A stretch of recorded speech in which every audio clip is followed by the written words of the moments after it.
Galatoomii hordoftoota keenyanis akkam bultan jechaa egaa Piriimiyer Liigiin Itoophiyaa torbeen shanaffaa kaleessa taphoota lama keessummeessee jira. Taphoonni lameenuu qixaan kan isaan xumurame qabxii isaanii ni ilaalla. Kanalratti tapha cimaa eegamuun dursaan liigichaa Qiddus Goorgis Faasiliin yeroo jalqabaatiif qoramuu danda'a jedhamee itti abdatamee jira. Taphni kun sa'aatii 10 irraa eegaluudhaan guyyaa har'aa ni taphatama.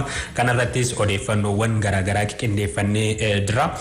Gara maddeen alaatiin ammoo keessumaayyuu Steven Gerrard kan hojii irra gaggeesse Aston Villaan leenjisaa muuxannoo liigota garaagaraa keessatti qaban qacarateetii kan jiru.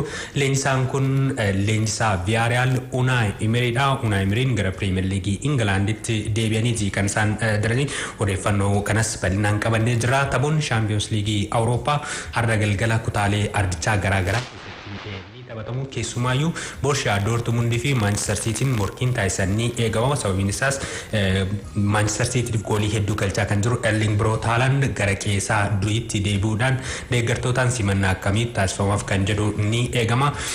Eden Hazard ammoo Belgium waancaa addunyaa bara kanaa guyyoota 25 booda eegalamuun shaampiyoonii addunyaa ta'uuf qophaa'aa jirti jedheetii kan jiru. Yaada isaas qindeeffannee jirra.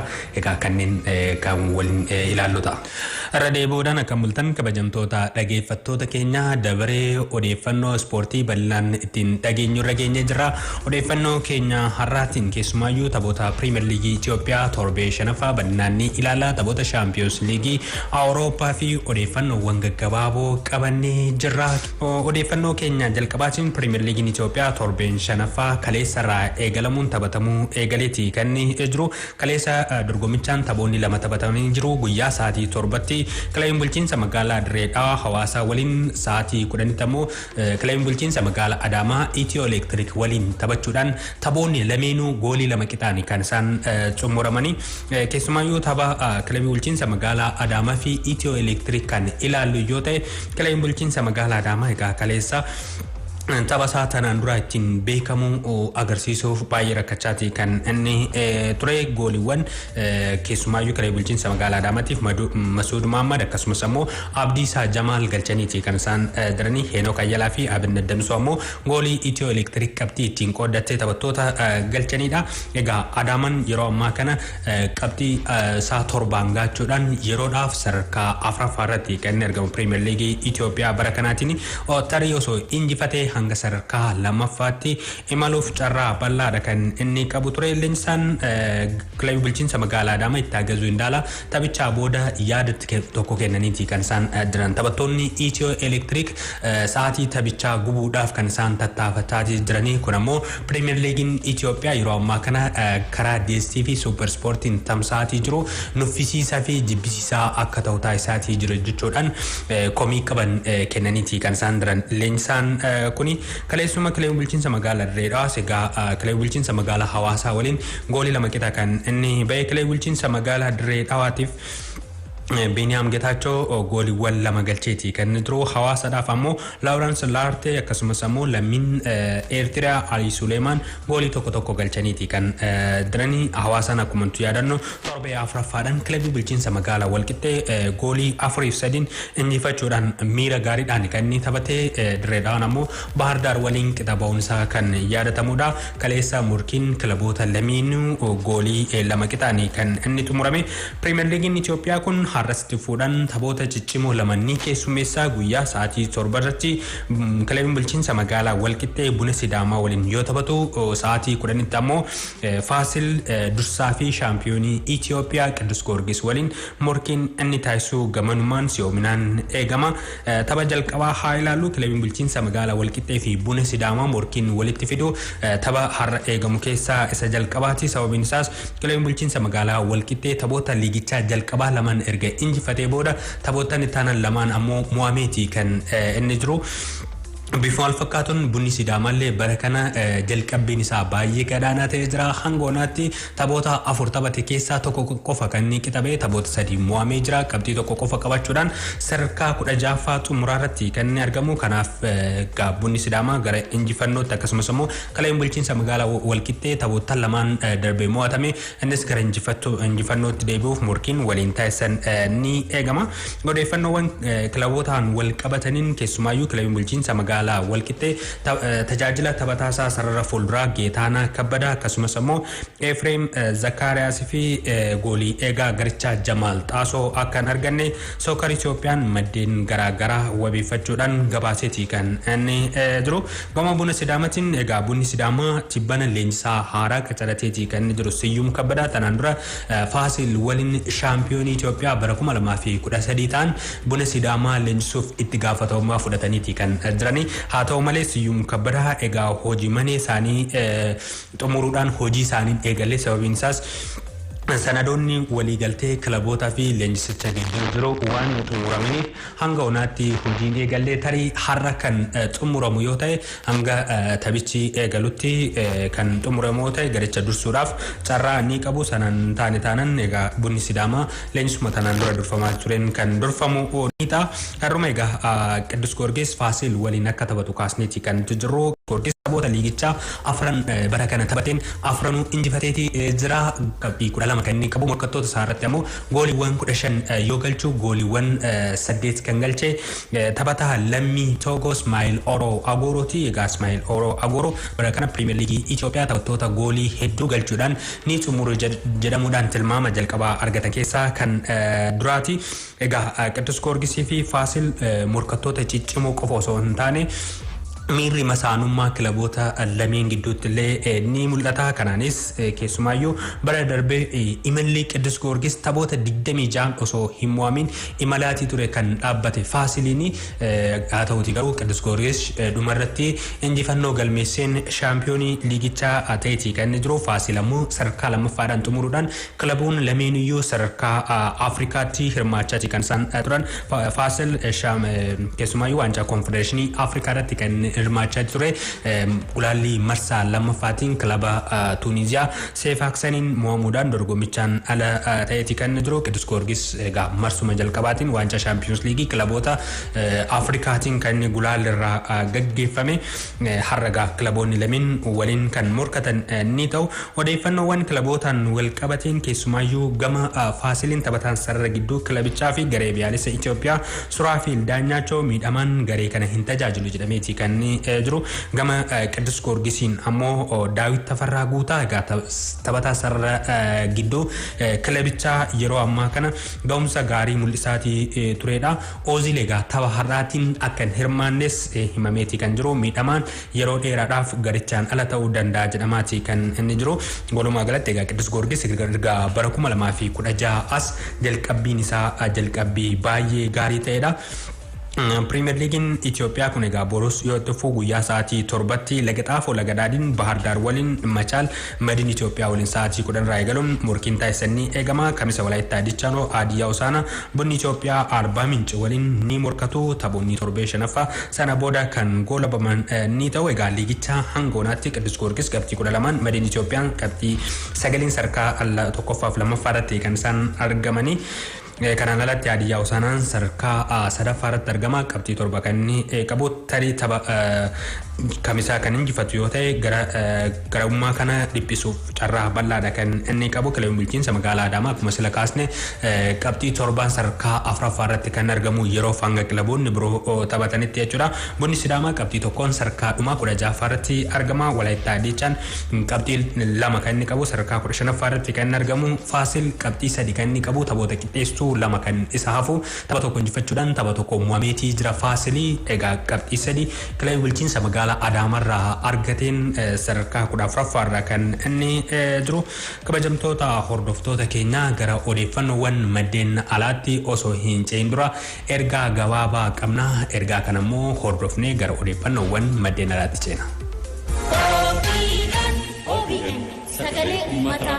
mootummaan naannoo Oromiyaa xiyyeeffannaatti kennuudhaan Oromiyaa galaana atileetii goona jechuudhaan mata duree kan ka'e haa ta'uutii kaayyoo jedhameef sana immoo kilabiin bulchiinsa magaalaa Walisoo deemsaa jira yoo jenne kaayyoo sana dagatee jira jechuudha. 2006 kilabicha nurraa diigan sababbiin isaa maali jennee gaafannaa osoodhuma gaafannu namni abbaa kanaa jedhe nuun jechuu didde. Sababni isaa maaliif jennee deddeebinee yerootti yoo gaafannuyyuu deebii namni arganne hin jiru yoo xiqqaate kantiibaawwan 3 jijjiiramaniiru otuma gaafii kana gaafannuyyuu yeroo deddeebi'anii gaafatan kan isaan sababeeffatan baajata garuu immoo baajata miti osoo baajata ta'e inni atileetiksii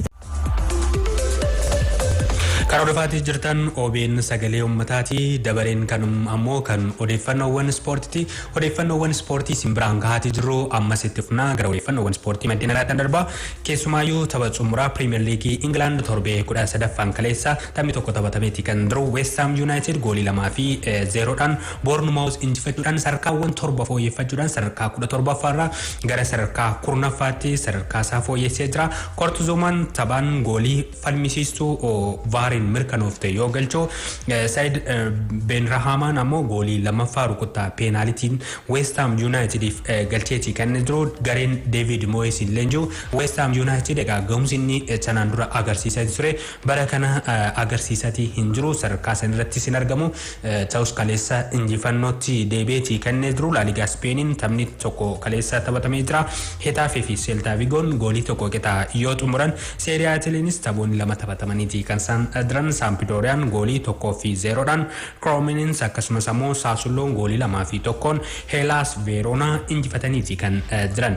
Odeeffannoo gaggabaaboo birootiin Aston Villaan leenjisaa haaraa muuxannoo qaban liigota garaagaraa keessatti leenjisuudhaan injifannoo fi milkii garaagaraa galmeessan qacarateeti kan jiru. Leenjisaa Villarreal Unai Emery'ti kan qacarate. Egaa leenjisaan lammii Spain umrii 50 Unai Emery'n tanaan dura Arsenal keessatti akkasumas ammoo Paris Saint-Germain fi Sevilla keessatti hojiiwwan gurguddoo hojjetaniiti kan isaan jirani.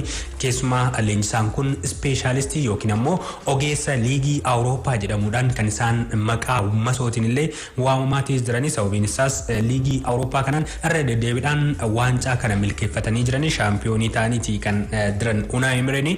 Egaa Aston Villaan Steven Gerrard kan kamisa darbe erga Fulhamin goolii 3-0dhaan mo'amee booda kan hojiirraa gaggeesse. Sanaan booda garitti kamisa akkuma jaadannu dilbata darbe Brentford goolii 4-1 leenjisaa yeroo Duncan leenjaa injifannootti deebi'eeti kan jiru.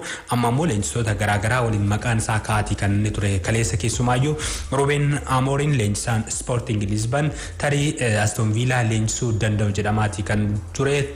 Beenyaa leenjisaa kanaaf garuu Sporting Lisbon naannoo paawundii miiliyoona 10 akka gaafateedha miidiyaaleen kan isaan gabaasatii jiranii.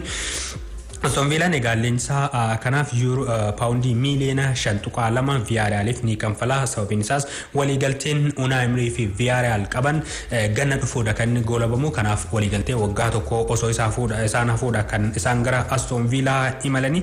Aston Villaa egaa kan leenjisan onkololeessa tokkorraa eegaluudhaani sadaas tokkorraa eegaluudhaani. Sababiin isaas saba hanga ammaatti taphatan yookiin immoo hanga ammaatti kilabicha gadhiisuudhaaf kilabichi guutumaan guututti waliigaltee kana waan hin xumurreef torbee booda kan isaan hojii leenjisummaa Aston Villaa eegalanii. Aston Villaan ammas yeroodhaaf leenjisaa yeroo Duncan durfamuusaa itti kan fufu ni ta'a. Seenaa isaanii muraasa ilaaluudhaaf Unai Emery'n taphoota 900 ol kilaboota gurguddoo garaagaraa dursuudhaan muuxannoo yeroo dheeraa argataniiti kan isaan jiranii. Bara 2019 liigii Awurooppaatiin Arsenaal xumuraaf geessuudhaan Arsenaal Chelseadhaan mo'amuudhaan waancaa kana osoo hin milkeeffatiin yoo hafu leenjisaan garichaa Unai Emery'dha kan isaan turanii. Kanaan alatti Sevilla fi Paris Saint-Germain waliin yeroo milkii dabarsaniiti kan isaan jiran. Sevilla'an bara 2013 hanga bara 2016 walitti aansadhaan liigii Awurooppaa akka fudhatuuf gargaaraniiti kan jiranii. Bara 2020 ammoo Villarreal Manchester United injifachuudhaan waancaa liigii Awurooppaa akka fudhatuuf leenjisaa gargaaranidha. Paris Saint-Germain waliin ammoo liigii French tokko akkasumas ammoo liigii waancaa kilaboota France lamaa fi mo'amtoota France lama milkeeffataniiti kan isaan jiranii. Villarreal bara darbe waancaa Champions League kilaboota Awurooppaatiin hanga walakkaa xumuraatti akka imaluuf sababa ta'aniiti kan isaan jiran. Walakkaa xumuraatti akkuma yaadannu bara darbe Villarreal Liverpoolin qabxii waliigalaa goolii 5-2 mo'amuudhaan dorgommicha ala ta'uun ni yaadatama. Egaa Aston Villaan illee kaayyoon keenya inni guddaan waltajjii gurguddoo Awurooppaa irratti hirmaachuudha. Kanaaf leenjisaa muuxannoo qabu nu barbaachisa jechuudhaan egaa Unai Emery qacarachuu kan isaan ifoomsanii. Gara odeeffannoowwan birootti darbuuti taphoonni waancaa Champions League kilaboota Awurooppaa marsaan shanaffaa ramaddii eedhaa hanga haa jiran har'a kutaalee ardichaa garaagaraa keessatti ni taphatamu. Ramaddii eedhaa Cheelsiin gara Oostiriyaa imaluudhaan RB Saalzberg waliin morkiin taasisuu ni eegama. Egaa Cheelsiin qabxii 7 ramaddicha dursaatii kan jiru tapha kana kan injifatu taanaan qabxii kilaboota biroo osoo hin eegin marsaa itti aanutti darbuusaa kan mirkaneeffatu ni ta'a. Odeeffannoowwan kilabootaan wal qabataniin keessumaayyuu gama Cheelsiitiin Loftus-Cheek biyya isaa Ingilaandiif akka qophii taasisuuf leenjisaan Cheelsii Graham Potter eeyyama kennamniitii kan isaan diranii. Egaa yeroo dheeraadhaaf miidhamarra kan ture taphataan kun miidhamarraa erga deebi'ee booda taphoota 7 walitti aansee Cheelsiidhaaf taphateetii kan jiru ga'umsa gaariis agarsiiseetii kan jiru. Graham Potter egaa yaada isaanii tapha kana ilaalchisuudhaan kennaniitii kan isaan diranii. Raheem Sterling goolii galchuu dhabuun isaa yaada guddaa nutti uumaatii jira jechuudhaan kan yaada isaanii kennanii. Taphni kun galgala har'aa sa'aatii 1 fi daqiiqaa 45 irraa eegaluudhaan Red Bull Areenaa Oostiriyaatti kan taphatamu ni ta'a. Ramaddichumarraa AC Milan dirreen ala gara Krooshiyaa imaluudhaan Daayinaamoo Zagreb waliin morkiin taasisu ni eegama. Ramaddii haadhaa Real Madrid gara Jarmanii imaluudhaan RB Leipzig waliin ni taphata. Egaa Real Madrid dursee marsaa itti aanutti darbuusaa mirkaneeffatti argaman simannaa ho'aa Erling Brot Haalandiif ni taasisu jedhameetii kan eegamu. Egaa Manchester Cityin marsaa itti aanutti darbuusaa mirkaneeffateetii kan jiru. Sadarkaa tokkoffaan darbuudhaaf egaa qabxii tokko kan isa barbaachisu. Sevilla fi Copenhagenis waliin ramaddii kanarraa ni morkatu. Ramaddii haadhaa Paris Saint-Germain kilaba Israa'el Maccabi Haifa waliin Benfikaan Juventus waliin ni taphatu. PSG'n qabxii 8 Benficaanis qabxii 8 kan isaan qabanii. Juventus fi Maccabiin ammoo qabxii 3 kan isaan qabanii. Maximiliano Allegriin leenjisaan Juventus carraa dhumaa qabnutti fayyadamuuf ni taphanna yaada jedhudha kan isaan kennanii. Boru taphoonni ramaddii aadaa hangadaa jiran ni taphatu. Ajax Liverpool waliin dursee darbuusaa kan mirkaneeffate. Napoliin ammoo Rangers waliin ni taphatu. Ramaddii baadaa Club Brugge dursee darbeetii kan jiru. Porto waliin ni taphata. Atletico Madrid Bayer Leverkusen waliin yoo taphatan. Ramaddii caadaa Inter Milan Victoria Pleasant waliin ni taphatu. Carraa dhiphaa kan qabu Barcelonaan dursee darbuusaa kan mirkaneeffate. Bayern Munich waliin Camp Noutti morkiin taasisuu ni eegama. Eintracht Frankfurt Marseille akkasumas ammoo Tottenham Hotspur Sporting Lisbon waliin ramaddii daadhaa morkiin taasisan kan eegamu ni ta'a. Gara odeeffannoo gaggabaabootiin darbaa taphataan garee biyyoolessaa Beeljeem fi kilaba Real Madrid Eden Hazard waancaa addunyaa bara kanaa Beeljeem ni injifatti jedheetii kan jiru. Eden Hazard egaa turtii marsariitii FIFA waliin taasiseen Beeljeem taphattoota ciccimoo hedduu horattee jirti. Kanneen akka Romelu Lukaku, Kevin De Bruyne, goolii eegaa Thibaut Courtois fi kanneen biroo hedduu qabattee jirti. Uummanni biyyattii miliyoona 12 ta'an yeroo kanatti waancaa addunyaatiin shaampiyoonii akka taatu barbaada waan ta'eef kanaaf nutis kana jalatti yeroo kanatti qophii gaarii taasisna jedhaniiti kan isaan diranii jedheeti kan jiru. Eden Hazard egaa Beeljeem ramaddii faa jalatti keessumaayyuu Kanaadaa, Morokoo fi Krooshiyaa waliin yoo taphattu tapha jalqabaa Kanaadaa